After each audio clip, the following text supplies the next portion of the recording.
यहाँ पर जमा होने का मकसद एक बिल्कुल साफ़ है। सबसे पहले तो आप लोग हैरान होंगे कि मैं बयान दे रहा हूँ, क्योंकि मेरे पास ना वो कुर्ता ना जुब्बा। क्या एक इंसान की एक मेंटेलिटी बन गई है क्या कि जो बयान देने वाला हो सबसे पहले वो प्रॉपर लिबास में हो। तो ऐसा कुछ नहीं है, अल्लाह कब किसको क्या हिदायत दे दे अब बोल दे। तो मैं भी एक अदना सा अल्लाह का बंदा हूँ, बड़ा गुनहगार हूँ, लेकिन मैं बात आपसे दरअसल ये करना चाह रहा हूँ कि कुछ दिनों से, एक्चुअल में कुछ सालों से जो मामलात होते आ रहे हैं, और खुसूसन ऐसे मौके पर जब मुसलमान ने अपनी आंखें बंद रखी है, तो उसके ऊपर मैं छोटी सी बात रखना चाहता हूँ। दरअसल बात ऐसा है कि जो काफिर है, ऐसे मैक्सिमम दुनिया में लोग हैं जिनका ईयर आफ्टर के ऊपर यकीन ही नहीं है, डे ऑफ रिसरेक्शन का उन्हें मानते ही नहीं है। दे वर लाइक पीपल के बाबा यही जो करना है करो, ख़त्म हो जाओ, मर जाओ। और कई जो ऐसे मतलब ज्यूज़ है, क्रिश्चियन है, हिंदू है, जितने भी है, जैसे हिंदू में स्वर्ग है, नर्क है, और उनके कितने देवता, ये वो, तो वो लोग एक अलग चीज़ में, मैं मतलब एक्चुअल में उनको अल्लाह की पहचान ही नहीं है। अगर अल्लाह की पहचान एक्चुअल में किसी को तो है, वो तो सिर्फ मुसलमान को है। लेकिन मुसलमान अब कहाँ मिसकैलकुलेट हो रहा है कि हमारा यकीन तो है आखिरत पे, अल्लाह के फरिश्तों पे, अल्लाह के कुरान पे, लेकिन भाई और बुज़ुर्गों, दोस्तों, आप मुझे सब बता दो, क्या आप इस यकीन को अपने दिल में उतना पुख्ता समझते हो? माज़अल्लाह नऊज़ बिल्लाह, कई मर्तबा ऐसा है कि हम गुनाह की हालत में रहते हैं और अल्लाह के हुक्म से अल्लाह की रहमत कभी कभी हम पे ऐसी नाजिल होती है कि अल्लाह का खौफ हमारे दिल में आ जाता है कि गुनाह मत कर, अल्लाह देख रहा है। पर उस वक्त भी हम क्या करते हैं, यार कर लेता हूँ फिर तौबा कर लूँगा। तो मुझे बताओ ये कितना बड़ा धोखा और दज हुआ अल्लाह के साथ कि हम उस वक्त भी अपने को एहसास हो रहा है कि कोई तो, और वो कोई कौन है कि रब्बुल आलमीन है, जो कुन फयकून का मालिक है। अब एक अल्लाह से, जो अपन यहाँ के बादशाहों से, कोई थोड़ा ज़मींदार हो गया, कोई भाई किसी को मार दिया, डॉन बन गया, किसी का मोहल्ले में थोड़ा वसब हो गया, तो आदमी थोड़ा उससे हिचकिचाने लगता है या उसके आजू बाजू रहने लगता है कि वह इसके वजह से हमें लोग जानेंगे। तो वो जो बादशाह है तनो तना, उसका जब हमें एहसास होता है कि अल्लाह हमें देख रहा है, उसके बावजूद भी हम क्या करते हैं, उस गुनाह से रुकते नहीं हैं। टेम्पररी सेटिस्फेक्शन के लिए हम वो कर लेते हैं। लेकिन अल्लाह क्या बताता है कि यही बाबा इस वक्त अपने नफ्स को मारो तुम लोग, ये टेम्पररी सेटिस्फेक्शन तुम्हें क्यों चाहिए मेरे बंदो? मैं तो तुमसे मोहब्बत करता हूँ, मैं तुम्हें ऐसी ऐसी ज़िंदगी दूंगा जिसमें टेम्पररी सेटिस्फेक्शन नहीं है। ला महदूद, फॉर एवर एवर एवर।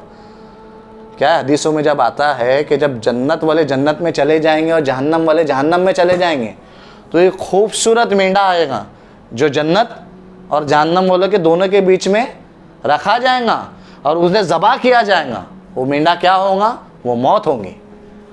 और क्या कहा जाएगा कि ए जन्नत वालो तुम अब जन्नत में हमेशा रहो, ए जहन्नम वालो तुम अब हमेशा जहन्नम में रहो। तो भाई सोचो, जब हमें जन्नत में जाना है तो हमारा अमाल भी तो वैसे चाहिए ना। अब इंसान क्या है, स्पेसिफिक जब मैं यहाँ पे जो पॉइंट आउट कर रहा हूँ, मुस्लिम को कर रहा हूँ, वो इसलिए क्योंकि मुस्लिम कुरान पढ़ता है, नमाज जाता है, कोई जो है नएज भी जाता है। मैक्सिमम ऐसे कैटेगरी है, कैसे एवरी ग्रुप, हर चीज़ में, तुम कॉलेज में देखो, स्कूल में देखो, हर जगह पे एक ग्रुप्स रहते हैं। जैसे यहाँ पर अपना आलिमों का ग्रुप, मुफ्तियों का ग्रुप, मुफ्तियों का, और हमारे फ्रेंड सर्कल। अपना ईमान के जो है, अल्लाह ताला ने बताया ना कि ईमान 3 तरीके के होते हैं। कि एक फरिश्तों का ईमान, क्योंकि उन्होंने अल्लाह के कई गैबी राज देखे हैं, तो उनका एक ईमान एक स्टेज पे है। एक होता है नबियों का ईमान जो हमेशा बढ़ते जाता है, और एक होता है हम जैसों का ईमान। अल्लाह करे हमारा भी ईमान हमेशा बढ़ते ही रहे, आमीन। तो हमारा ईमान क्या है, जैसे रमज़ान आया हम इबादत ज़्यादा करते हैं, फिर रमज़ान गया फिर छुट्टी है, तो मतलब फ्लक्चुएट होता है, बढ़ता है कम होता है, बढ़ता है कम होता है, बढ़ता है कम होता है। तो हमें ये कोशिश करना है कि हम अपने ईमान को ताज़ा करें और ईमान को मजबूत करें। और उसके लिए हमें क्या करना है, उसके लिए हमें अब इस वक्त जो मौका आया है, स्पेशली कोविड हुआ जो कोरोना ने किया है, और अभी जो साइक्लोन का जो चल रहा है 2 दिन से, मतलब अल्लाह ताला इंसान को उसकी औकात बता रहा है कि तू किस चीज़ पे तकब्बुर करता है। मेरी एक अदना सा कोविड का जो मामला है, अल्लाह की ऐसी मखलूक जिसको आदमी देख नहीं सकता, पूरी दुनिया के साइंटिस्ट से लेके हर कोई लगा हुआ है उसको हराने, लेकिन हरा नहीं पा रहा है। भाई बात समझ रहे हो आप? उसे हरा नहीं पा रहे हैं। यहां तक कि बाप बेटे को दफन नहीं कर रहा, बेटा बाप को दफन नहीं कर रहा। तो हमारी जो मेंटेलिटी है ना, वो बिल्कुल क्या उसको बोलेंगे हम, दोगले लोग, मुनाफिकीन है, क्योंकि हमको है वो चीज़ लेकिन अमाल वैसे।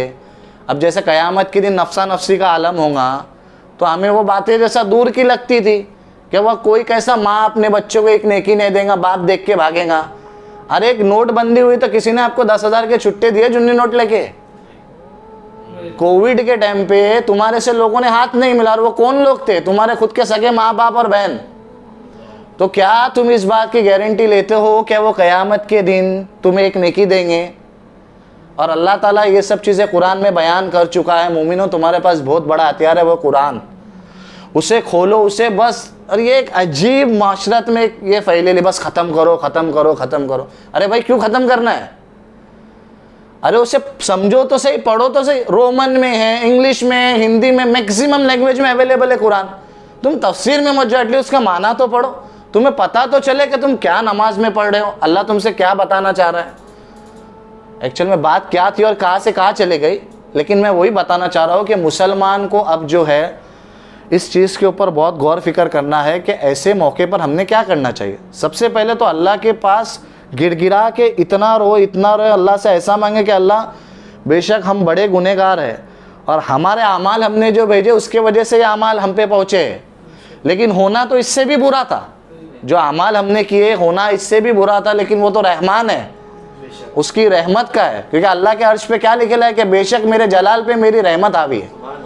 तो उसकी रहमत है कि वो अपने अमाल के वजह से वैसे मामलात उतने जो भयानक आने चाहिए ना वैसे ने। और एक मेरे आप सल्लल्लाहु अलैहि वसल्लम की दुआ, वरना हम भी खिंजीर बंदर इससे बुरे बुरे होते। क्योंकि पिछली उम्मतों ने तो एक एक गुनाह कर दिया था कि भाई मछली मत खाओ, शराब मत करो, वज़न में कमी मत करो।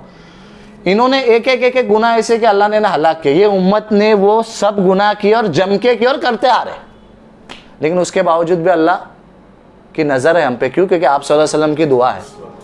तो अल्लाह ने इंसान को अपनी औकात बता दी कि मैं, तुम कुछ नहीं हो, जो कुछ है मैं हूँ। तो बात यही है कि अब इकट्ठे हो जाओ, अपनी नमाज़ों में जान लाओ, क्योंकि अल्लाह हमने ऐसे अमाल किए कि अल्लाह अपनी मस्जिदों में भी हमें बुलाना नहीं चाहता।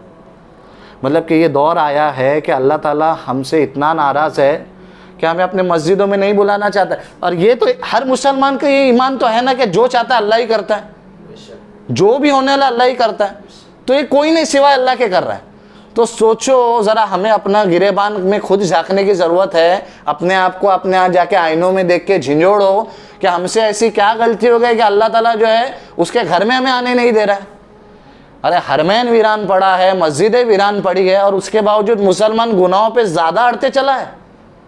मेरे भाइयों, ये क़यामत के आसार है, ये क़यामत के आसार है। अभी भी सुधर जाओ, अपना बेस्ट दो।